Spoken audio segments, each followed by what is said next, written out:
Thank you for joining us for this week's message at Crosswind Church.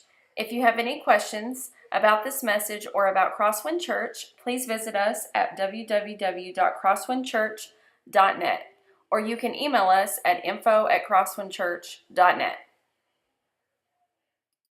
Well, good morning. My name is Jeremy, and I am the pastor here. Before I dive into our text today and we continue in the series, I do want to kind of piggyback off of an announcement that Rachel made earlier and give you all kinds of details. For the second year in a row, Crosswind is partnering with Discovery Park of America for their annual Dino Egg Hunt. And so one of the things we do is we provide volunteers for that, and so we want to send about 35 or so volunteers over there. So if you want to volunteer, I think Rachel told you how to do that in her app or out there. But I want to talk to you about something that's super, super exciting for me. And here's how it goes. See, one of the drawbacks of partnering with DPA is that you have to pay park admission to get into the egg hunt. And so we wanted to make it as accessible to folks as we could. So Discovery Park has agreed this year. I'm super, super pumped about this. They've agreed to lower the prices on Saturday the egg hunt, the 31st. $10 for an adult. That's for all day. So you can hang out all day. $5 for kids. And here's the best part. You ready? I have some free tickets. In fact, I've got quite a few free tickets. Okay? So if you're here today and you want to go to the DPA egg hunt, but the price is just too high, you don't have season passes, whatever that may be, for our Crosswind folks, we want you all to not miss out. So if you'll stop by the Welcome Center after the service, there will be someone there, and they will have tickets that are available to you. Now, we have limited amounts of tickets, so don't take a ticket if you're not going to use it, please. Also, don't take a ticket if you have the season pass, right? Those get you in. And if you're volunteering, you get in for free anyway, so that may be kind of incentive to volunteer there. So you can kind of do that. Now, here's one other thing, and this is what I really would love for you to do. Rather than take the ticket for yourself, what if you took the ticket and invited someone to come with you? And went, hey, free admission to DPA, I'll cover my cost of the ticket, we want you to come with us and be a part of that, okay? So those tickets are out there, they're available, we have a limited number, so take them only if you need them, but if you need them, do that. The last thing I'll say about this is that if you're going to volunteer, here's the last favor that I need. You get a free t-shirt. That t-shirt's going to get you into the park. That's your admission for the day, just like it was last year if you're volunteering. Here's what I need. Here's the volunteers that I need. If you don't have kids that are going to be egg hunting, that's who I need to volunteer, right? So if your kids are already grown, they're over 12, if you don't have any kids, that's who I need. Because here's the problem. I don't need you to volunteer if you're going to have to chase kids around all day. You're not helpful as a volunteer at that point, right? Go be mom. Go be dad. We want you to do that, okay? So that's all I'll say about that. Now, I'm going to tell you a story about me, and for those of you that know me, this is not going to be a surprise to you, but I'm going to beg for your mercy before I begin telling the story, okay? I don't want you to judge me, pass judgment on me before I tell you this story. Here he is.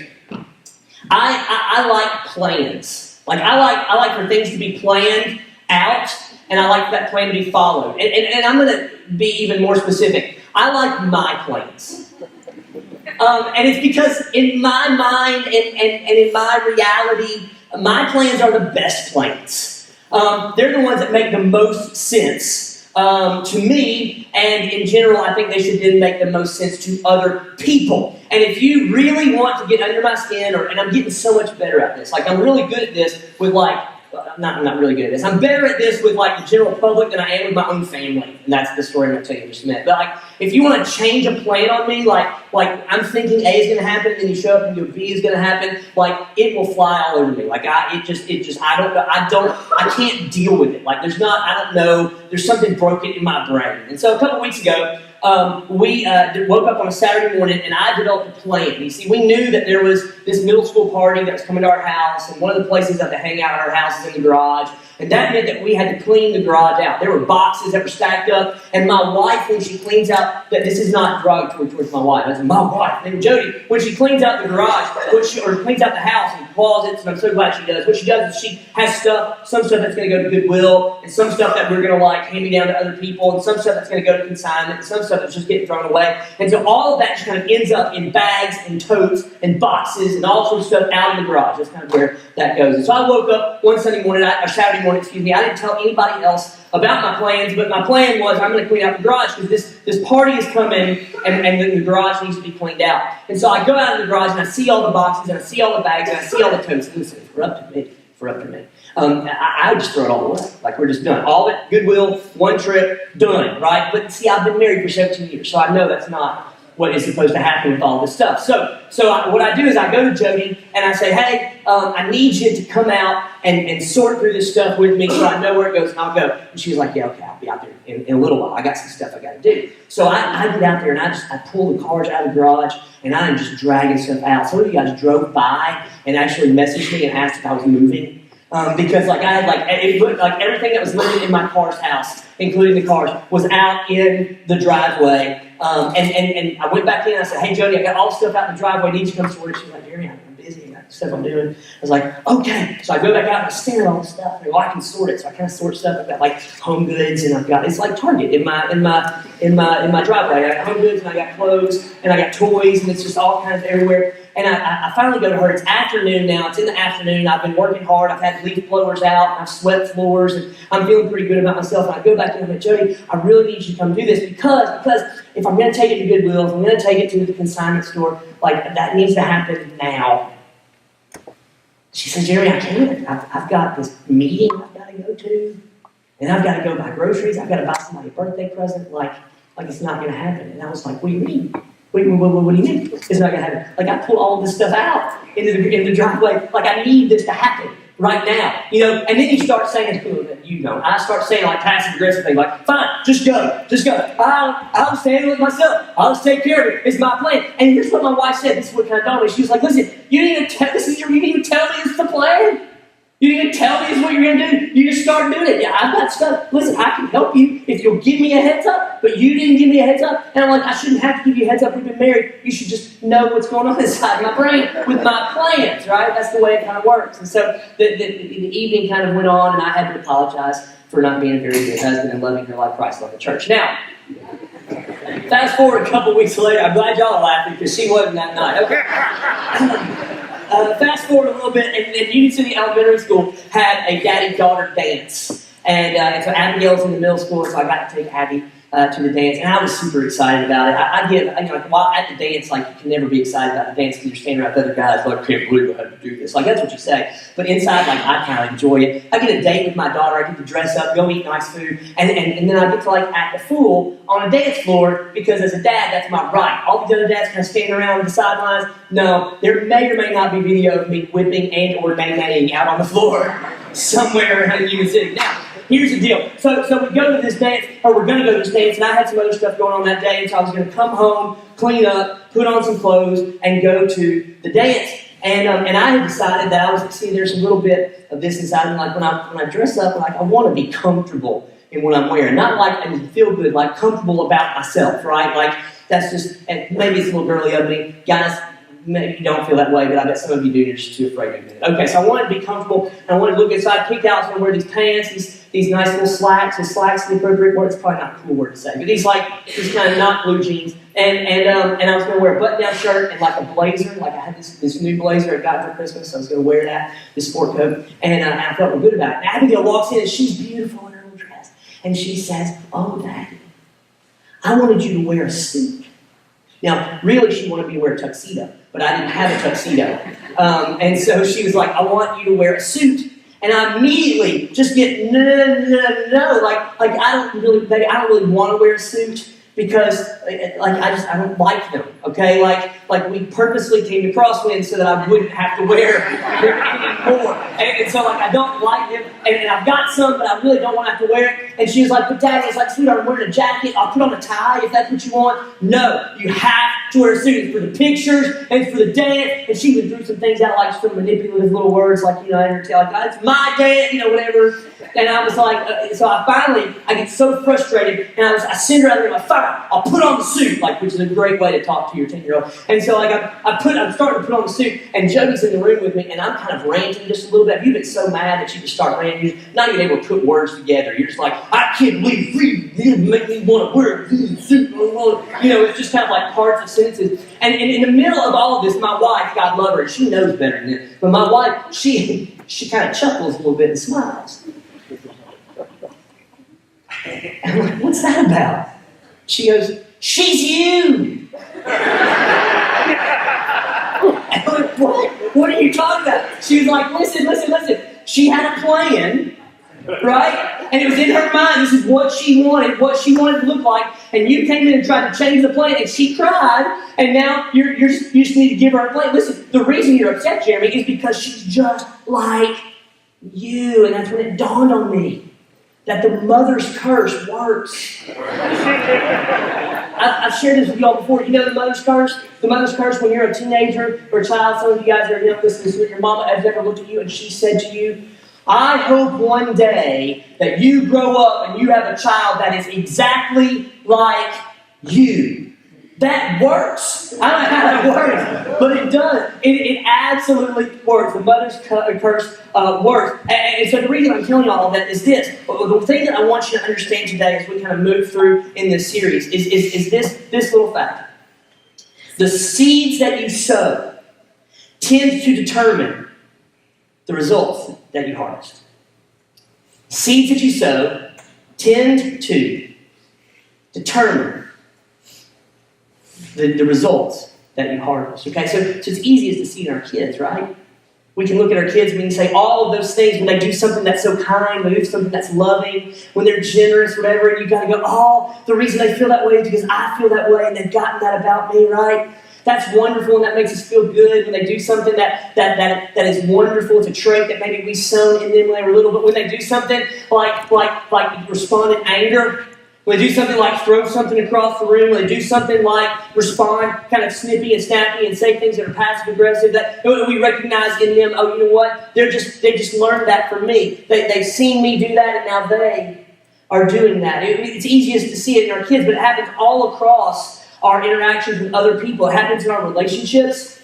I mean, if we sow trust, if we create a safe place for our friends to come and to share and to confide in a shoulder for them to lean on, then people will want to be around you. People will want to share with you. People will want to invest in you. People will want to be around you. Yet at the same time, if we sow gossip, if we sow slander, if we aren't good at keeping secrets that they tell us, and we're constantly looking at people and going, listen, I'll tell you, but you got to promise not to tell anybody. If we do that, then people eventually may want to be around us for the information that we have, but they won't want to be around us so that they can confide in us. They won't want to be our true friends doing life with us because we've planted that seed in them. And the seeds that we plant tends to determine the results that you harvest. It's true in our businesses, right? If you run businesses that are on the above board, if you treat your employees well, if you never bend rules or break rules or you observe all of the laws as best as you possibly can, you stay away from gray areas just so that you don't make any mistakes and your yes is yes and your no is no. If you run businesses in that way, you may not become the richest person in the world, but I'll tell you what, people will want to work for you. People will want to use your products. And people will want to do business with you, but if you kind of do deals in back alleys and under tables, if you stab people in the back so you can get a little bit ahead, I'm telling you may make a lot of money, but ultimately, no one's going to want to work for you for long. People are going to avoid your business until they have to have you. It's true in your marriage. If you love your wife like Christ loved the church, if you respect your husband, then those things come back to you. Those things are paid back to you. But if you treat your husband, if you treat your wife like garbage, if you talk to them like they're dogs, if you're abusive to them, then I'm telling you, then you reap what it is that you sow. And we know that on some level to be completely true, that the seeds that we sow tend to determine the results that we harvest. Now, the reason it's important today is this. We are in the middle of a series called Becoming Isreal. And this series follows the story of a man named Jacob and his life and his goal to achieve what it is that he felt God, or that he even knew God had kind of put on his life. And so far, we've kind of followed him along the way. If you haven't had a chance to see all of the messages, you can go watch them on our church app or there on our website. I want you to go check out all of those different stories along the way. But we've seen that he's manipulated, he's lied, he's cheated. We see that he's tried to strike deals with God. He's so much trying to manipulate and control situations to achieve what he's convinced that God has given him, and he sacrificed his integrity along the way. And today, we see that he's done this so much that he's created an enemy in his brother, that his enemy wants to kill him. And so his mom has sent him off to find a bride in the same hometown that she grew up in with her brother, a guy by the name of Laban. And so Jacob struck out on a journey to go find Laban. We told you last week it was about 500 to 550 miles, the equivalent of starting in Union City and walking to Milwaukee, Wisconsin. It was a long journey, many months it would take him to get there. And he finally ends up there with Laban. Laban, what's his name? Laban. Oh, goodness gracious. He finally ends up there with his uncle, and he begins to kind of hang out with him and stay with him and working in the fields. He's a shepherd. And along the way, he comes into kind of a little bit of a conflict with Laban. And that's what we're going to read about today. Genesis chapter 29. If you have your Bibles, you can turn there. If you don't, you can follow along on the screen. All the words are going to be up there. Genesis chapter 29, verse 15. He had been with Laban for about a month at this point in time. And Laban says this, verse 15. Laban said to him, "Just because you're a relative of mine, should you work for me for nothing? Tell me what your wages should be." Now, this is a little subtle. We don't necessarily get this when we read it the first time. And the reason is because our culture is different than the culture here. You see, it's pretty clear that Laban understands that Jacob has his eye on one of his sisters, or one of his daughters, excuse me. You see, Laban knew that Jacob had come to this area in order to find a bride. And we'll find out in just a minute that Laban has two daughters. And it seems like Laban understands why Jacob is there. The problem is that normally in that culture, rather than just going to a daddy and asking for your daughter's hand in marriage, you would go to a daddy, ask for his daughter's hand in marriage, and give him some money. There was a dowry that would go, right? It was like sheep, goats. It was cash money that you would give. It was a dowry, is what it was called. And it's clear that Jacob does not have money for a dowry. So Laban is kind of going, okay, what are your wages going to be? Like, let's work out a deal. Like, it's Laban's way of kind of coming to the table going, let's negotiate here. And really, it's kind of disturbing in our society because they're negotiating for a human being. Anyway, regardless. Now, he says, what are your wages? Verse 16. Now, Laban had two daughters. The name of the older was Leah, and the name of the younger was Rachel. And Leah had weak eyes, but Rachel was lovely in figure and was beautiful. Okay? Now, a lot of times pastors will read this, and theologians, in fact, read this. And what they'll say is they'll go, well, here's the deal. Rachel was hot, and Leah, not so much. Right? She was kind of plain.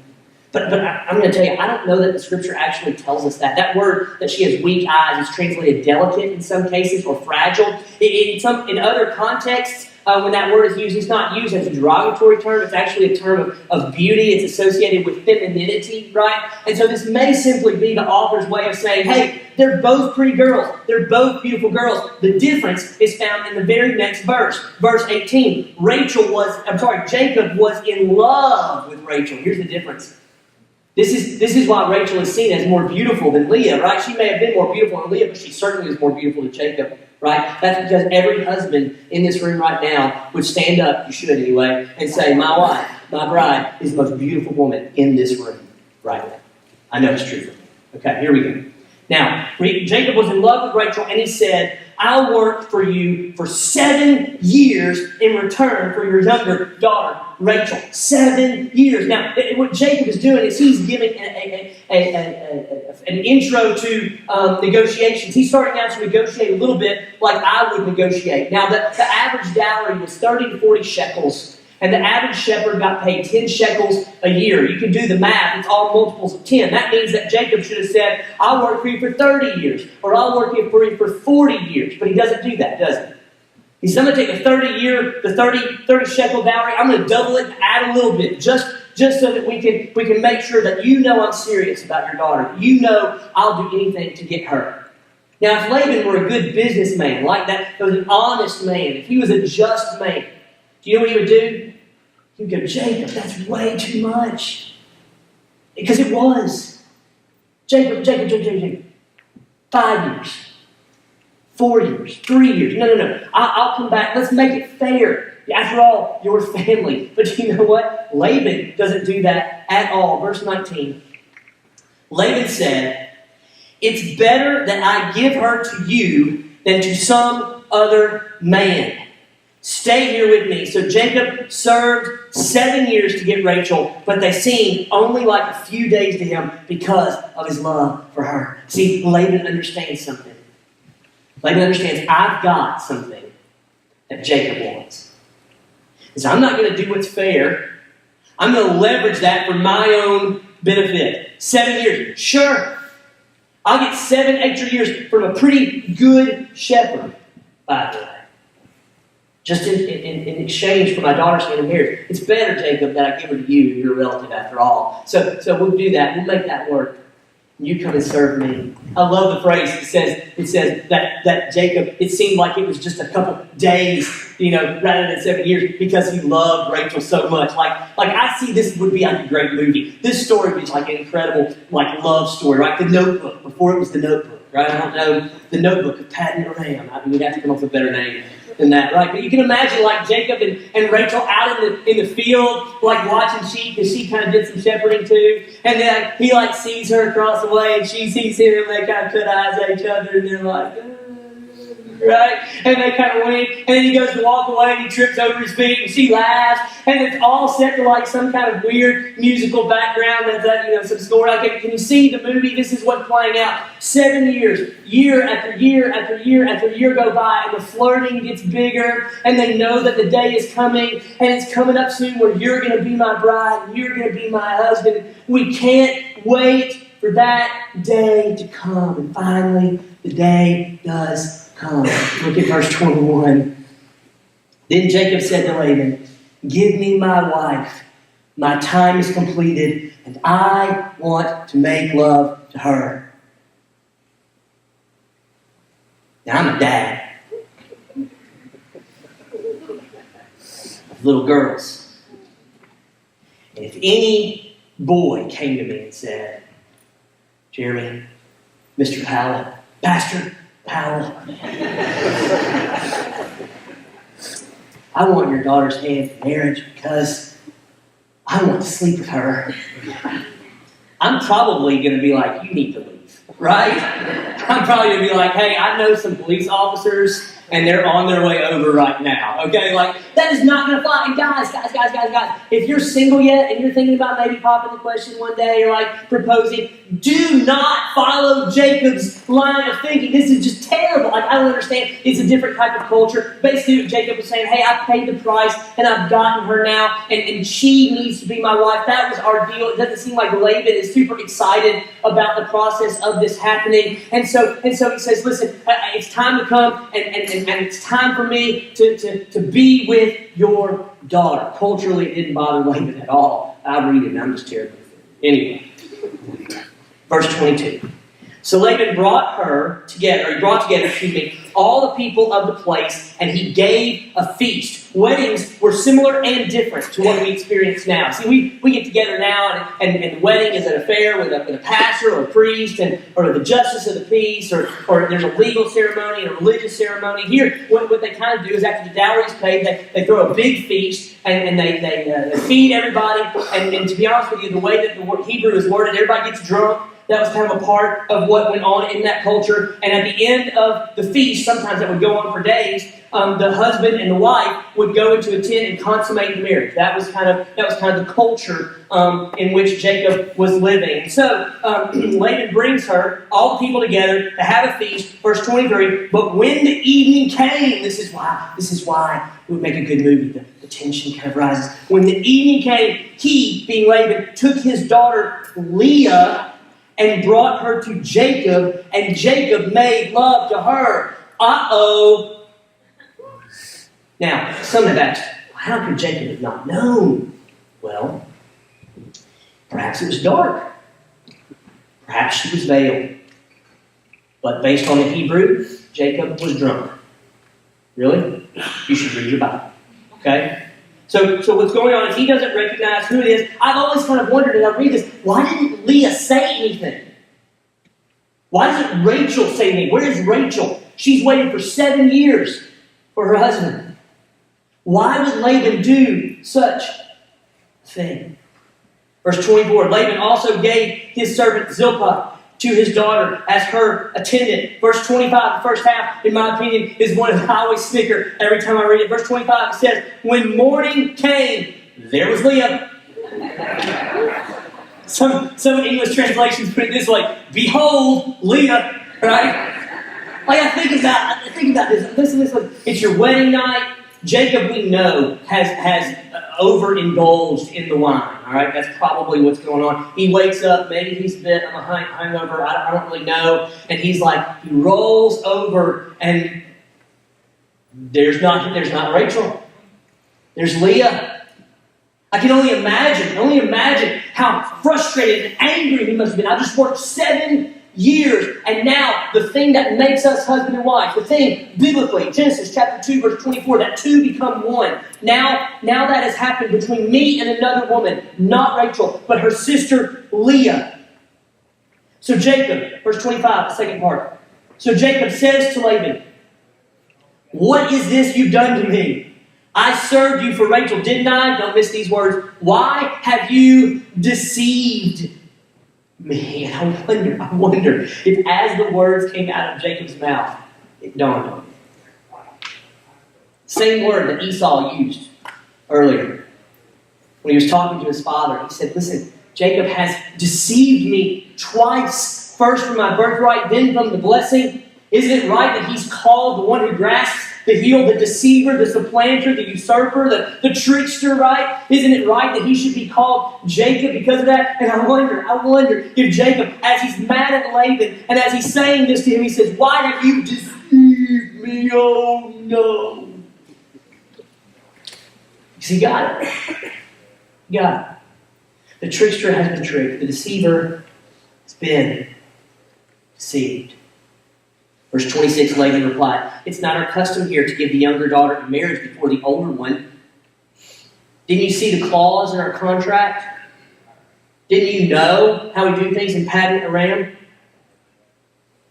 Finish this daughter's bridal week, Laban says, then we will give you the younger one also in return for 7 more years of work. See, Laban now not only has something that Jacob wants, now he's got all the leverage. He could have asked Jacob for the moon, and Jacob would have been obliged to give it to him because it was Rachel that he loved. Jacob is in a position where he doesn't have any other option. But Laban being more ruthless, it seems, than Jacob. Laban being more conniving. Laban not having any integrity at this point. Leverages his position and leverages what Jacob wants for Laban's own purposes. And what Jacob discovers is this. The seeds you sow tend to determine the products you harvest. And what has gone around came around. You may call it karma. You may call it bad bougie, whatever it is you want to call it. Listen. The seeds he sowed ultimately ended up determining the products that he harvested. So look what he does. He says this. So Jacob did so. He finished the week with Leah. And then Laban gave him his daughter Rachel to be his wife.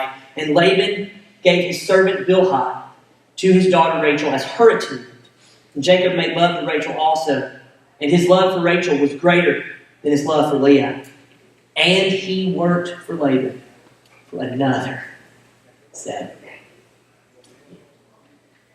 Because the seeds that you sow tend to determine products that you harvest. We understand this with crops, don't we? If you plant cotton, you don't grow corn. If you plant soybeans, you don't grow tobacco unless you're like a really amazing farmer, geneticist person. Right? It just doesn't happen.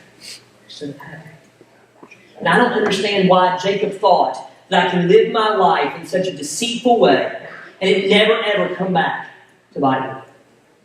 I wonder how many of us are thinking the exact same thing, that we're continuing to kind of live our lives in ways where we're sowing seeds that we don't want to sow, that someday we're hoping we don't end up reaping, but we kind of understand that the seeds we sow now, they ultimately will determine At the very least, they can determine the products that we end up harvesting. See, this is why that I'm so glad we have so many young folks here, because this is something that I want you to know and to understand long before I came to know and to understand it. It's something that if you can wrap your head around right now, it can make the rest of your life just a little bit easier to understand that what I sow now, later, I will reap. Right? This is a big deal. And the reason this is so applicable to all of us is that every single one of us in this room has been on one side of this or the other, or maybe both. Where we've had people that have taken advantage of us. We've had people that have used us, manipulated us, abandoned us, cheated us. We've done all of that. And if you're a human being, the natural inclination when that happens is to go, well, I'm just going to get back at them, right? Well, they want to do that to me. Well, I'll tell you what I'm going to do even worse to them, right? You smack me on the cheek, I'm going to come and I'm going to punch you on yours. And I'm going to do it even worse. And I'm going to take vengeance on you. And I'm going to get you back for what it is that you do. Let me tell you why you should avoid that. I'm going to give you a Bible verse in just a minute that tells you why you should avoid it. The reason you should avoid it is because the seeds that you sow can ultimately determine the products that you reap. And you don't want to sow those seeds. Paul, who wrote half of the New Testament, said it this way in Romans chapter 12, verse 19. He says, "Do not take revenge, my dear friends, but leave room for God's wrath. As it is written, it is mine to avenge. I," that's God, "will repay, says the Lord." On the contrary, he says, on the contrary, if your enemy is hungry, feed them. If he is thirsty, give him something to drink. In doing this, you will heap burning coals on his head. And then here's the verse I want you to remember. "Do not be overcome by evil, but overcome evil with good." What Paul wants us to understand as 21st century Christians is this.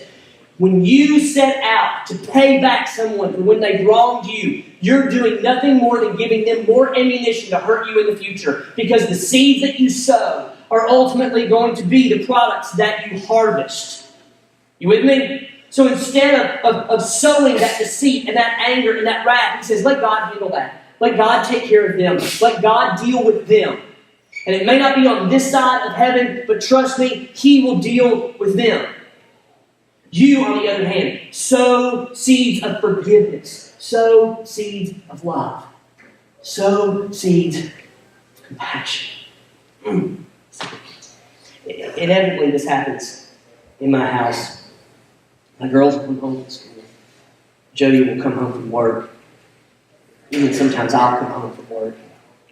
Somebody will have upset us, wronged us in some way. They were lied to, they were made fun of, they were cheated or swindled, whatever it may be. You can fill in the blank. You can only imagine elementary school and middle school drama that goes on with the kids at school. And Jody's a middle school guidance counselor, and so you know that. Listen. It's easy for them when they come in to get so mad. They didn't talk to me on the playground, so I'm not going to talk to them on the playground. They didn't sit with me at lunch, so I'm done with them. They're not going to be my friend anymore. Or why, Daddy, do they say such hurtful things? Why are they so mean? Why do they not do like we expect them to do? And it's in our nature. It's in our nature, not just to be hurt, but to want to lash back out. To want to do what we can to kind of even the score, to kind of get even. And when that happens, the Powells as a family have to remind ourselves, no, we're going to do our job. No, we're going to do what's right. No, we're going to love them. No, we're going to pray for them. No, we're going to forgive them. And it is a battle that we fight. I'm just telling you, we don't have a corner on the market. We don't get it right all the time. But it's a battle that we fight. And it's a battle that Christ wants you to engage in, because He understands and He knows that the seeds you sow can ultimately determine the products that you reap. Therefore, sow good seeds, especially when you've been wrong. There's some of us that are on the other side. You're sowing bad seeds right now. And it may be small. It may be cheating on a test. It may be a little lie that you told. It may be just a little gray area in business that you're operating in or working in. It may be just a little shortcut you took at work or at the ball field or at the gym or whatever it is. And you're compromising just a little bit, and you're hurting people along the way, but just a little bit. Or maybe it's bigger than that. Maybe it's in your marriage, right? Maybe it's the way that you treat your husband. Maybe it's the way you treat your wife. Maybe it's a pornography addiction. Maybe it's an affair. Whatever that may be. And you're sowing seeds along the way. And you're sowing seeds along the way. And you haven't been caught by it yet. You haven't reaped the harvest yet. But you feel like it might be on the horizon. And I should tell you, if that's you right now, and for so many of us, there are areas of my life where that's me. We have to recognize the seeds we sow tend to determine the products that we harvest in our lives.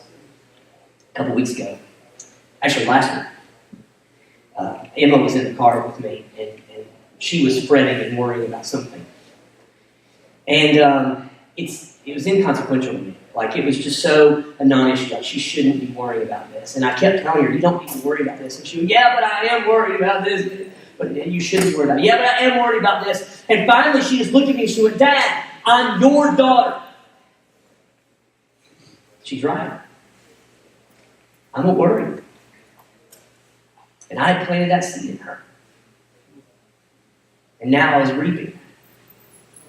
Do you know what you have to do in those moments? Those moments like right now, where you recognize that the seeds you're sowing are ultimately seeds that could lead to your undoing. You have to own it. You have to recognize, I am. You know what, you're right. You need to look at people sometimes and go, you know what, I was wrong. And I made a mistake. You need to own it. You need to fix it. You need to own it. You need to fix it. It may mean that you need to make reparations. It may mean you need to say you're sorry. It may mean you need to find a counselor and work deep down on yourself.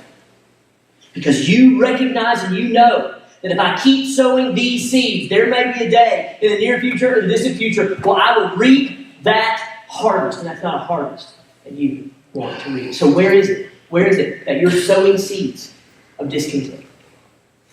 Where is it you're sowing seeds of bitterness and anger? Where is it you're sowing seeds of lying and cheating and manipulating and cutting corners and living in gray areas? Where is it that you're most tempted to sow bad seeds? I'm telling you. Because you will reap a harvest for that. This is why obedience is such a big deal to God. See, sometimes we think that God wants us to be obedient. He didn't want us to be violent. He wants to kind of keep his thumb on us. That's not it. Christ asks us for obedience because he knows that when we live outside of the boundaries he's given for us, we ultimately will reap a harvest that can destroy us and destroy those around us. Come on. Where is it that you're cheating God? Galatians chapter 6, verse 7 says this. It says, do not be deceived. God cannot be mocked. A man reaps what he sows. Where is it that you're mocking God? You want to know where I see this the most? We mock God in our marriages all the time.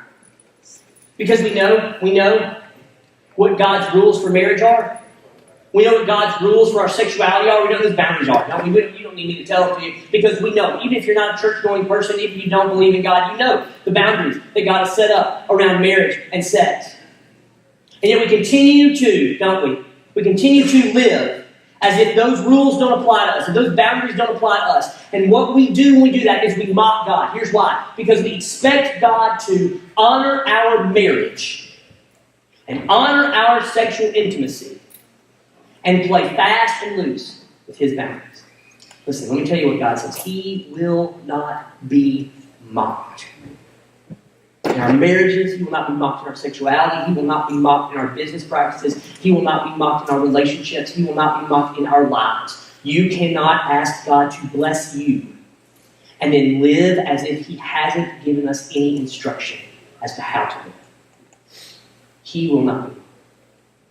The seeds that you sow tend to determine the problem you harvest. In just a minute, I'm going to pray. And it may be that as we pray, you all are made aware of an area where, hey, this is an area where I tend to kind of fall into a gray area, an area where I tend to kind of want to negotiate with God, or an area where I tend to want to sacrifice my integrity. But Jeremy, I don't know where to start. I don't know where to get counseling. I don't know what to do. Is there someone that could talk to me? Is there someone that could pray for me? And if there is, absolutely. When I say amen, we'll have music go in the house again and we'll be dismissed. But back there at the starting point room, to the right of the prayer station, you can find some of our elders and some of our elders' wives, and they would love to talk with you and pray with you about how you can take the next steps to begin sowing helpful seeds for your life rather than hurtful seeds. Let me pray for us. God, thank you so much for the word that you've given us here today. Thank you so much for the opportunity that we have to be here. Your Son has given to us life and life abundantly. And you have given to us boundaries that we should live within because you know that they're for our best interest. But sometimes, God, we play fast and loose with those boundaries and yet still come back to you and ask you to bless us even when we're living in direct disobedience to you. Help us to remember that you will not be mocked. That what a man sows, he will reap. And whether it's we've been hurt before and we need help forgiving, we've been hurt before and we need to trust you to handle the circumstances, or whether it's we're in the middle of sowing seeds that are hurtful for others. God, would you help us to wrap our minds around how we can begin to get the help that we need? Maybe that's a counselor we need to go see. Maybe that's somebody that we need to pray with. Maybe that's an accountability partner that can join with us to help us to overcome these obstacles that we're experiencing. Because, God, we want to sow seeds of blessing, not seeds of curses. We want to sow seeds that will result in a fulfilled and a full life, not seeds that will lead to regret, hurt, and envy. So, God, as we leave here, I pray for the man, for the woman, for the child that is looking for a place to go and to talk. And I pray that you would give them the courage to move back to our starting point room and talk with one of our elders, one of our elders' wives, so that we can help them as they move forward, sowing seeds of blessing. We love you. Pray these things in Jesus' name. Amen. Amen. See y'all next week.